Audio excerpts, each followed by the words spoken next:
All right, this is the Week 14 press conference with Traverse Family head football coach Justin Wilcox prior to Cal's regular season finale visit to SMU on Saturday. We will go ahead and get questions started with Jeff Ferrato from Cal Bears on SI. Go ahead, Jeff. Yeah, good morning, Justin. Just wanted to talk about your Texas connection. I believe you have 20 guys from the state on your roster, including some guys who are pretty prominent. And it's been part of what you guys have done for a while now. Can you just talk about how you've kind of cultivated that relationship in the big state, and also how important it will be going forward since there's a Texas school in your conference now?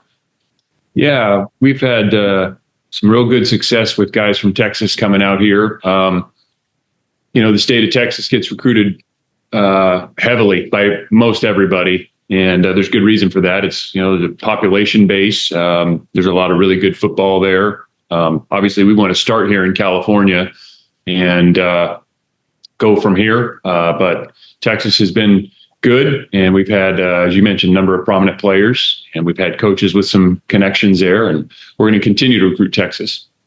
And can you just talk about the two safeties who will be playing their final regular season game and get to go home and do that? Yeah, could talk for a long time about those two guys. Craig and Miles meant a lot to us. Just in this era of college football, to have two guys playing the same position coming from Texas and been here that long. And, they've had ups and downs, both of them. But, man, just incredibly proud of what they've accomplished on the field and off the field. And it's just been really a joy to watch those guys grow up as football players and as men. Thank you. All right, Jake Curtis, Cal Bears on the side. Hey, Justin, did you happen to see Fernando's post-game TV interview after the Stanford game? And what did you think? Yeah, there was a couple clips that got sent to me. One was of Fernando, and one was of our man Trevor. And I thought they were both fantastic.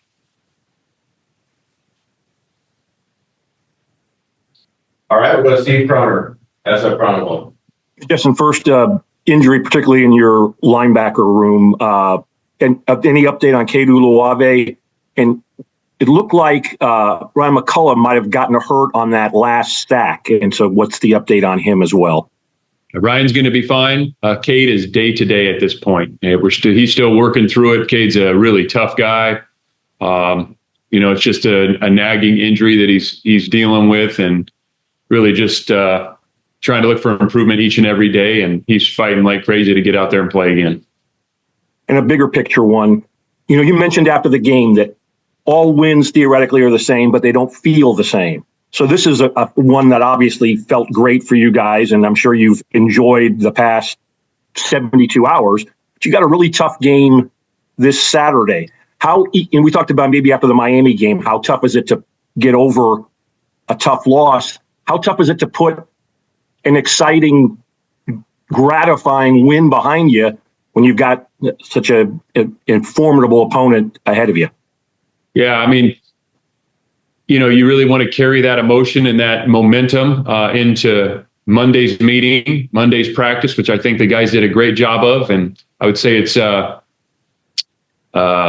probably easier to do that, coming off an emotional victory than an emotional defeat. And they all know what's in front of us. Everybody knows the record. Obviously, they've had a phenomenal season. They got great players down there at SMU, and as soon as you turn the tape on, when we did as coaches on Sunday, and we've crossed over with some common opponents, so we had seen them before, but it doesn't take very long to see, why their record is what it is. And so they're very, very good, really, in every phase of the game, and extremely explosive and quick and fast. They got a dominant D-line, and so we got a lot of challenges in front of us, and our guys are excited for that.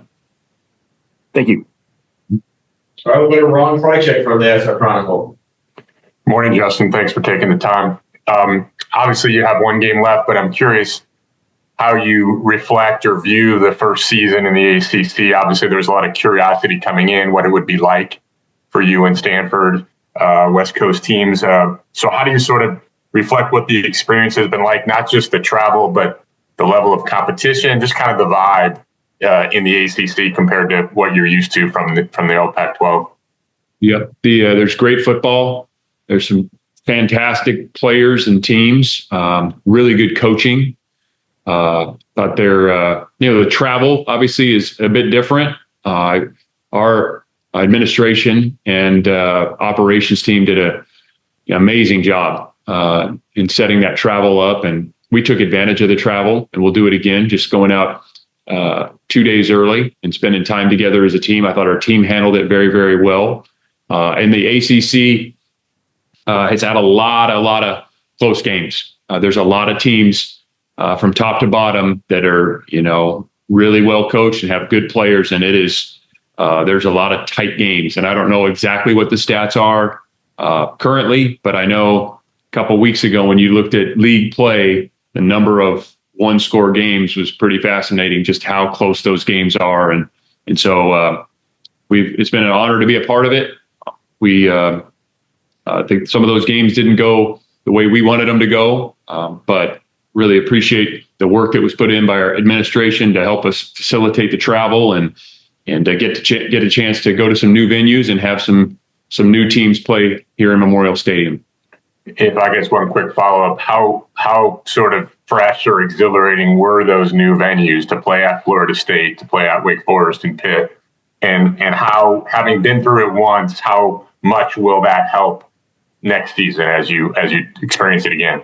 Well, I mean, it's always, I think if you're in college football, seeing something new is exciting, but ultimately it comes down to playing. That's the old Hoosiers reference. The field's the same size, the rules of the game are the same. So it really comes down to playing good football, and there's really good football being played in the conference, and you have to play well to win. There's no gimmies. You can't make many mistakes. Not much margin for error for us, and so how does that work? How does that look? Or is there any advantage going forward? I mean, yeah, maybe being there and you've been through the trip once, but we're going to have. It's a big league, and there's other venues that will be new to us next year, and there'll be teams coming in here that are new. Ultimately, it's about playing good football, and the teams change from year to year. And in this era, you don't quite know exactly what the other teams are going to look like next year, and nor your own team. And that's just the world we live in 2024 of college football. Thank you. All right, back to Jeff Rado. Yeah, Justin, a couple of quick things. One is you're going to travel on Thursday, it sounds like. And what are your plans for your team and Thanksgiving? Are you going to have a big dinner together, or how's that work? Yeah, we're going to travel Thursday, 2 time zones. We're staying in Frisco, the same place we stayed when we played North Texas a year ago. It's an unbelievable setup. And you also have a ability to do a walkthrough right there at the Star. We will have a feast on Thursday evening when we land. So we'll spend some quality time as a team together, which everybody will enjoy, and we'll make the most of that. And then my second question was, I saw a video from after the game during the pandemonium and all the celebration of some guy trying to swipe a Cal helmet off the bench, and one of your equipment staffers chasing him down. I wondered what you thought of his explosiveness and his tackling ability. Yeah, Jeff, the one critique I would have is when we teach tackling on a chase tackle is we really want to come and secure the tackle and then come over the top, violently to separate the runner from the ball, or in this case, the helmet. Other than that, flawless technique by Trevor is his name. And I really appreciate the effort. He was enforcing one of the beliefs we have as a program, which is don't steal things. And I think we'd all be a lot better off with more Trevors out there. So we appreciate his effort. And again, just next time, we'd like to see the big right hand chopping down like we would on a chase tackle. But other than that, it was flawless. And what's Trevor's last name, if I could? Skogerbo. Skogerbo. Have to look it up. But he's he may get a spring look, huh? Yeah. I mean, he is going on the teach tape for sure. But again, it's a good lesson for all. Is don't steal stuff. Thank you, Justin. All right, back to Jake Curtis. Yeah, Justin, could you just expand on SMU's strengths and maybe a player or two that really sticks out? Yeah. Offensively, they're explosive, scoring 40 a game. They run the ball exceptionally well. The running back is a very, very talented player. He's a home run hitter. The quarterback is a very efficient passer and is extremely athletic. He makes it challenging on the defenses. Their O-line is very good. The receivers are explosive. Defensively, their front is very, very good. One of the best fronts we've seen, top two for sure, and very athletic in the secondary. They cause a lot of havoc up front. They have an elite returner, really in punt and kick returners. So they're a very, very fast team. They got speed all over the field. They've done a great job in recruiting and developing their team there. And there's a good reason. It's easy to see when you turn on the tape why their record is what it is. So it's a great challenge for us in every phase, offense, defense, and special teams. And our guys are going to be excited for it. All right, Steve Proner. And just in kind of a two-part question about a play near the end of the game, which I think maybe got overlooked. You had, I think, 3rd and 5 at the Stanford 15, and Chandler Rogers had a big run. One, if you could just talk about how he's dealt with not playing much and still making a big play. And then if I could give you the hypothetical, say if it had been 4th and 2 with a minute 12 to go, do you kick the field goal to go up by 6, or do you try to go for it on 4th down? Yeah. Two great questions there, Steve. The first, I've been so incredibly impressed with Chandler Rogers. He is in a tough situation, came in here to compete to start. Hasn't played as much as I'm sure he wanted to or expected to. And he's been just the ultimate professional. And for him to go in the game there, we knew it was some tough sledding in the run game, and a way to gain an advantage there is to add the quarterback. And we know, we probably talk about this enough that you guys know, once you start adding the quarterback, you get an extra hat. We ran a little Q counter, and great job up front. And he had a great run and, put his head down, got the first down. It was, I think, 3rd and 5. We were any 4th and short, we were going to go for it. Yeah. The decision would have been, 4th and 4 or 4th and 5. And that would have been based on probably what happened right there. Did we get some push? Do we like what we have on 4th and 4, 4th and 5? Because there's certainly 4th and 3 or less, we were going to go for it. Thank you. Yep. All right, Matt Moreno from Rivals. Yeah, you look at someone like David Reese, and he was able to perform, well in this last game. Maybe gets overshadowed a little bit by the play of Fernando and Jonathan Brady. Maybe some of these other guys that were making more kind of noticeable plays. But is there anybody or any player that you saw in this last game that gives you some confidence that, like, hey, they can really put some things together here these last couple games? David Reese was one of those. He was one of the players of the game for us. Noah Williams, who I think we've been accustomed to getting great football out of. Craig Woodson, it seems like each and every week plays really good football. So Noel and Craig and David is one.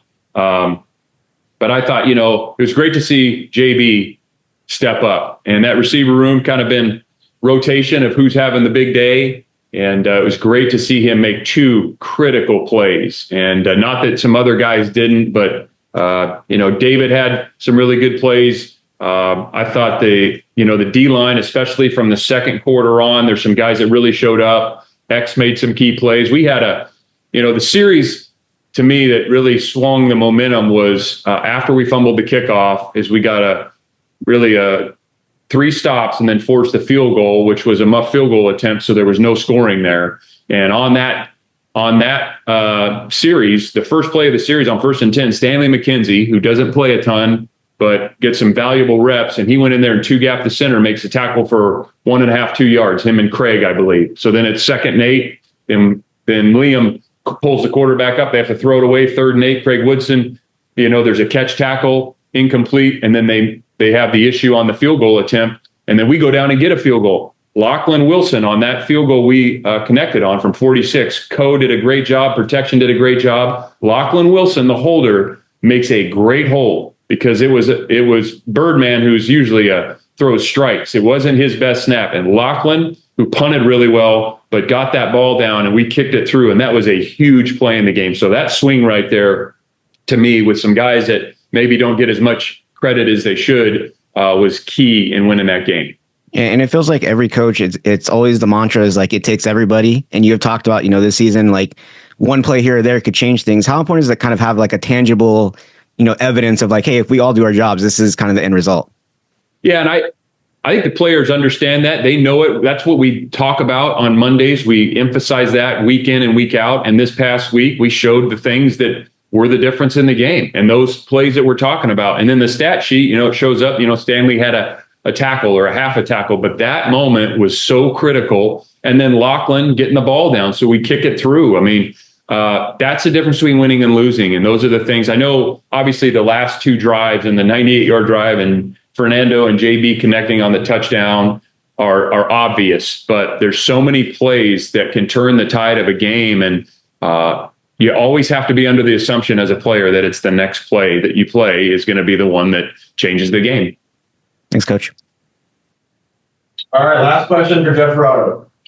Yeah, a couple of real quick things. First of all, you mentioned Lachlan Wilson. Can you just talk about the season he's had as your punter? He's about to, I believe, break your single season punting average record and your career punting average record. And been a lot of punters at Cal over the last 120 years. There have been a lot of punters and a lot of really good punters, excellent punters. I think Lachlan's done a fantastic job. He has been obviously much more consistent. We always knew his best is exceptional. It's very, very good.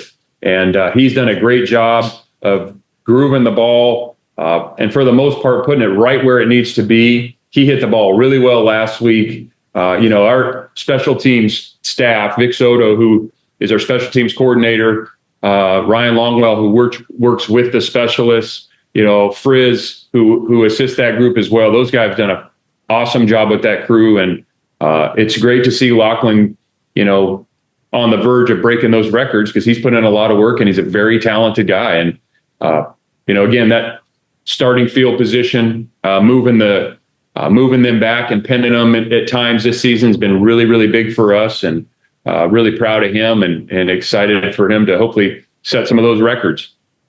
And then if I could follow up on the Texas connection a little bit, when you're going into Texas and trying to recruit someone to come to California, and California isn't the most popular place with all Texans probably, but I'm just wondering, how do you sell coming to Berkeley, and how do you keep them from probably what's a natural urge to want to go to one of the schools in state? Yeah, there's a lot of players in the state of Texas, and not all of them want to leave, but there are some that are looking to, for something maybe a little bit different, and education, living in the Bay Area, nonstop flights. It makes it very practical to go down there and recruit. And yeah, is every single player going to come and take a visit here and come here? No, but there's a lot of really good players that have and will. And we have a track record with those guys, and us, a bunch of those guys have been through here and gone on to play professionally. And there's guys on our staff. Josh Drayton comes to mind. He came from Texas, really good high school player, exceptional human being, great student. Played really good football for us, had an opportunity in the NFL, and now he's on our staff. But there's a lot of good football down there, and a lot of opportunities out here. Again, we're going to start here in California, but that's an area that's been very good to us, and we'll continue to mine that area for players that fit in here. And when you are recruiting someone in Texas and you can use past guys who've had success from that state at your program, how much does that help convince guys that it's a good move to come 2,000 miles away? Well, it certainly helps that there's been guys in their shoes, and a lot of times, like right now, we have a number of guys that have been through it. So they come out here on a visit and talk to them and talk about the adjustment and all the things they may have questions about. And so, there's really no better resource than somebody that's been in your shoes before that has made that move and has had success in doing it. All right. Thank you. All right, one final question from Ron. Go ahead, Ron. Justin, I was just thinking about sort of memorable or unusual moments in your first ACC season. And I was thinking about game day coming to Berkeley, obviously the first time. And now that we're a couple months removed, any sense of the impact that had on your program? I mean, obviously it was high visibility and high energy. And, now that we're not in the immediate aftermath, I'm just curious how you reflect on the significance of that.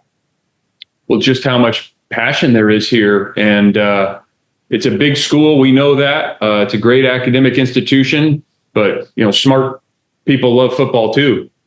And the energy at game day and at the stadium that day proves that.